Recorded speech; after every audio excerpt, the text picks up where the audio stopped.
ఇంతమందికి ఇలా షైనీగా, స్మూత్గా, లాంగ్గా, థిక్గా ఉన్న హెయిర్ అంటే ఇష్టం.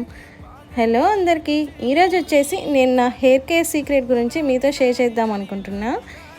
ఏం లేదండి, పెద్ద ప్రొడక్ట్స్ ఏం కాదు, న్యాచురల్గా మన ఇంట్లో దొరికే వాటితోనే ఈ టిప్ చెప్పాను.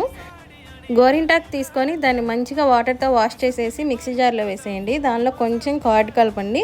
మర్చిపోకండి, ఇక్కడ చింతపండు అస్సలు యూజ్ చేయొద్దు, ఎందుకంటే హెయిర్కి అస్సలు సెట్ అవ్వదు చింతపండు.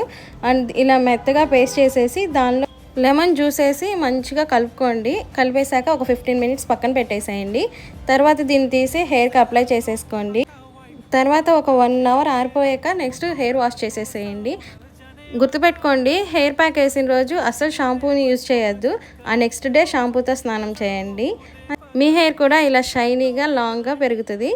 Thank you for watching. ఈ వీడియో మీకు నచ్చినట్లయితే లైక్ చేసేయండి.